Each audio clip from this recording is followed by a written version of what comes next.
मैं डॉक्टर भामा अग्रवाल राजीव गांधी राजकीय महिला महाविद्यालय भिवानी की ओर से हिंदी की इस कक्षा में आप सबका स्वागत करती हूँ, अभिनंदन करती हूँ। पद संख्या 2। ऊपर ऊपर ऊपर ऊपर बढ़ा चीरता चल दिग्मंडल, अंथक पंखों की चोटों से नभ में एक मचा दे हलचल।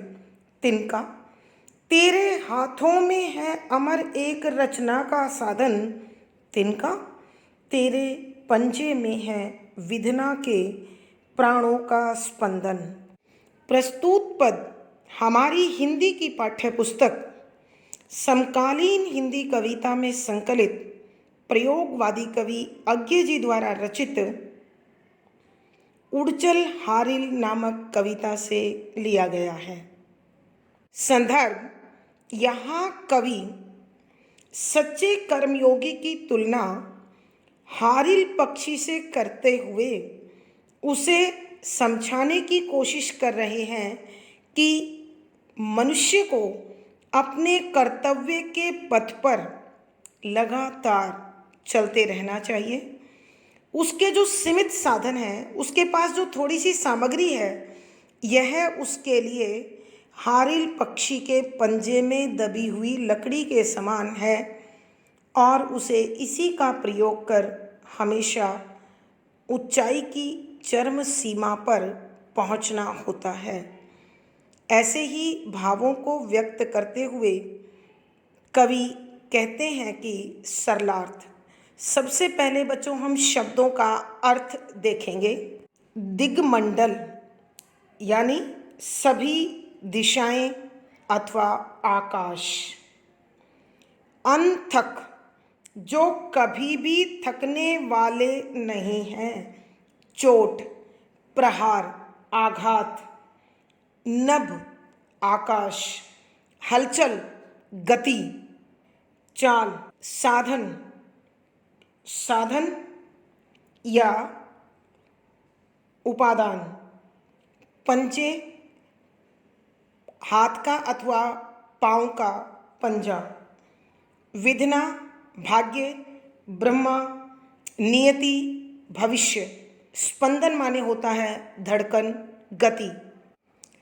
ऊपर ऊपर ऊपर ऊपर बड़ा चीरता चल दिग्मंडल कि कवि कहते हैं कि हे हारिल पक्षी, तू लगातार ऊपर की ओर उड़ता जा और आकाश तथा इन समूची दिशाओं को चीरता चल, अर्थात उसके रहस्य को जानता चल।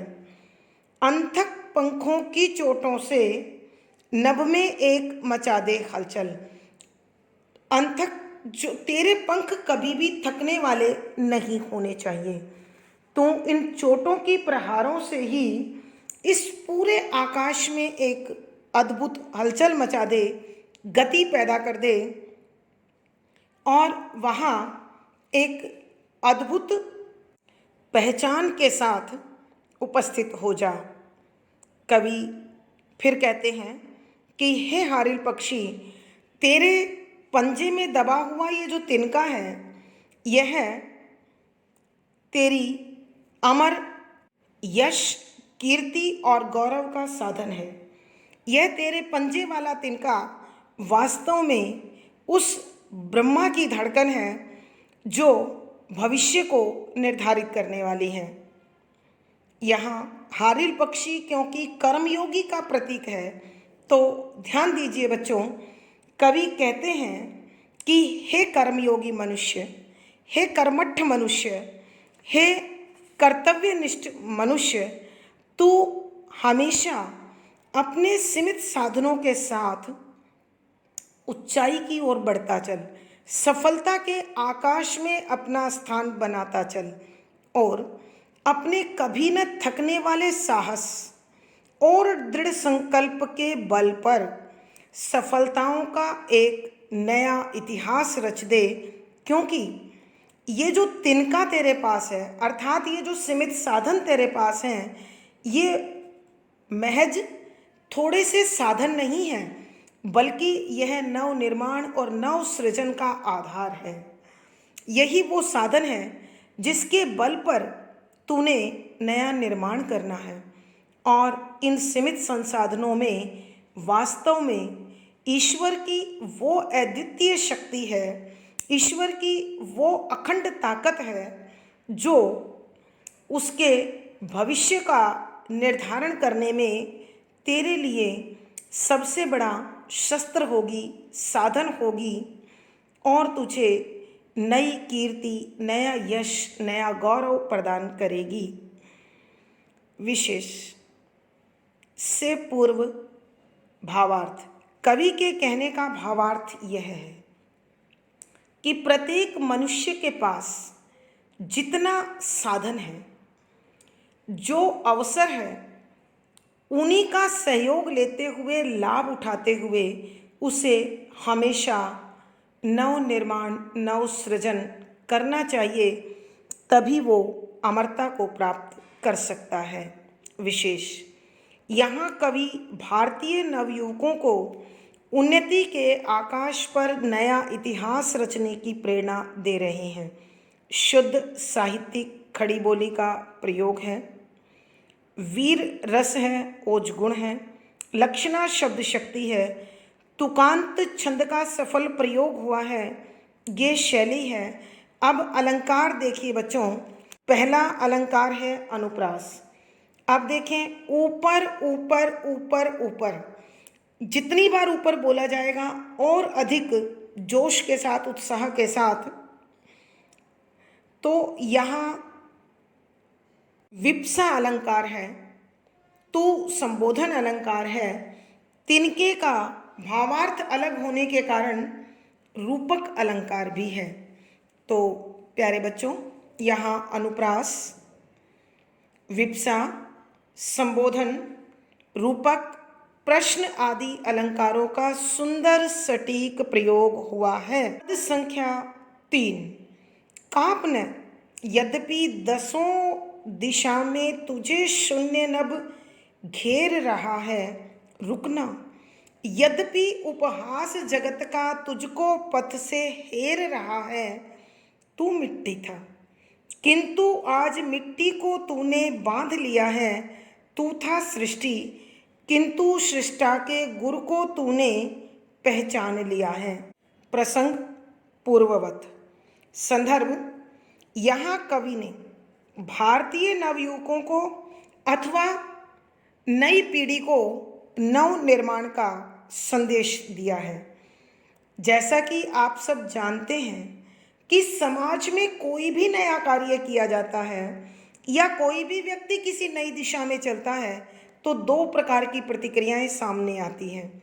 एक प्रतिक्रिया जो हमें उत्साहित करती है, प्रोत्साहित करती है, लेकिन एक ऐसी भी प्रतिक्रिया होती है जो हमारी आलोचना करती है और निंदा करती है।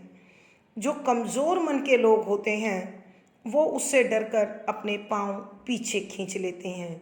लेकिन कवि कहता है ऐसा करना कायरता है, बुज़दिली है, तो हमें ऐसा नहीं करना चाहिए। इसी की प्रेरणा देते हुए कवि कहते हैं सरलार्थ।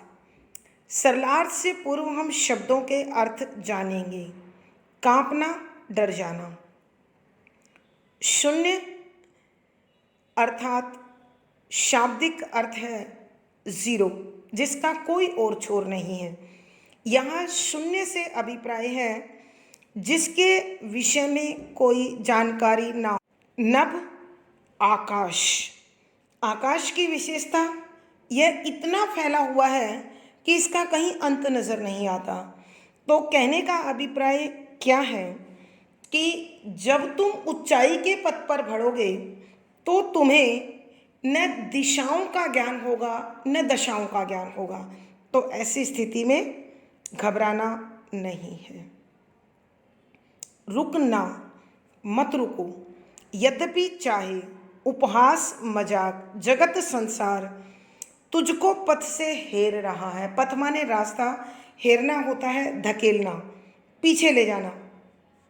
तुम मिट्टी था अर्थात नश्वर था, नाशवान था, समाप्त होने वाला था, किंतु आज मिट्टी को तूने बांध लिया है कि तूने अपने पराक्रम से, अपने पुरुषार्थ से, अपनी मेहनत से संसार के लोगों का ध्यान अपनी ओर आकर्षित कर लिया है। यहाँ मिट्टी दो बार है, दोनों बार अलग अलग अर्थ है। एक मिट्टी कर्मयोगी का शरीर और दूसरी मिट्टी दर्शकों का शरीर, आलोचकों और प्रशंसकों का शरीर। तू था सृष्टि, कि तू ये संसार का अवयव था। सृष्टि माने संसार, सृष्टा ब्रह्मा, गुर तरीका, नियम, सूत्र तुमने पहचान लिया, जान लिया है। अब सरलार देखें बच्चों कि हे सच्चे कर्मठ व्यक्ति, बेशक तुझे अपना भविष्य स्पष्ट दिखाई नहीं दे रहा है। आज तेरे जीवन पथ में अनेक उलझनें हैं। तू एक असमंजस उलझन की स्थिति में है, तो भी तुझे डरना नहीं है, अपने पथ से विचलित नहीं होना है। निश्चित रूप से संसार के लोग तेरे इस साहस का दुस्साहस कहकर मजाक उड़ा रहे हैं, लेकिन तुझे इन पर ध्यान नहीं देना है। ये लोग न स्वयं कुछ करते हैं और करने वालों को अपने पथ से पीछे धकेल देते हैं, लेकिन तुझे इनके इस प्रयास को नाकामयाब करना है और अपने कर्म के पथ से हटना नहीं है, कर्म पथ पर ठहरना नहीं है, रुकना नहीं है। तू मिट्टी है कि निश्चित रूप से तू नाशवान है, तो इस शरीर का नाश तो निश्चित समय पर तय है। हम कुछ न करेंगे तो भी नाश तय है, और कुछ करके जाएंगे तो भी नाश तय है। अगर हम सफल न भी हुए तो भी एक मार्ग सृष्टि को देकर जाएंगे, और यदि सफलता अर्जित कर ली तो यश के आकाश में नक्षत्र बनकर चमकेंगे और अन्य लोगों के लिए एक नई राह खोल देंगे। निश्चित रूप से हे कर्मठ व्यक्ति, हे पुरुषार्थी, हे मेहनत करने वाले व्यक्ति, तू इस संसार का एक हिस्सा है, लेकिन तू संसार का हिस्सा होने के बाद भी तूने स्वयं संसार के निर्माण करने वाले ब्रह्मा की शक्ति को, उसके नियम को, उसके सिद्धांत को, उसके सूत्र को पहचान लिया है, जान लिया है। अर्थात तुमने अपने अंदर सोई हुई उस शक्ति को पहचान लिया जो नव निर्माण कर सकती है, नव सृजन कर सकती है। कवि के कहने का भावार्थ यह है कि मनुष्य को अपने पथ पर हमेशा आगे बढ़ते चलना चाहिए, चाहे संसार में उसके प्रति किसी भी प्रकार की प्रतिक्रिया क्यों ना हो। उसे डरना नहीं चाहिए और ना ही अति उत्साही होकर अपने पथ से विचलित होना चाहिए, अपने लक्ष्य को खोना चाहिए। विशेष यहाँ नवयुवकों को कवि नव निर्माण की प्रेरणा दे रहे हैं। शुद्ध साहित्यिक खड़ी बोली का प्रयोग है, लक्षणा शब्द शक्ति है, वीर रस है, ओज गुण है, तुकांत छंद है, गेय शैली है। अलंकार देखें बच्चों, सबसे पहले अनुप्रास, कांपना रुकने संदेश अलंकार, तू संबोधन अलंकार, मिट्टी था रूपक अलंकार। और यहाँ कवि श्लेष अलंकार का इस्तेमाल कर रहे हैं कि कवि ने यहाँ अनुप्रास, संदेश, संबोधन, श्लेष, रूपक आदि अलंकारों का सुंदर सटीक प्रयोग किया है। तो प्यारे बच्चों, आज की कक्षा में बस इतना ही। अगली कक्षा में फिर मुलाकात होगी। तब तक के लिए धन्यवाद, आभार। आशा है आपको सारा विषय अच्छी प्रकार से समझ में आ गया होगा। वीडियो को लाइक करें, शेयर करें, चैनल को सब्सक्राइब करें। आपका दिन और जीवन मंगलमय हो, इसी शुभकामना के साथ धन्यवाद।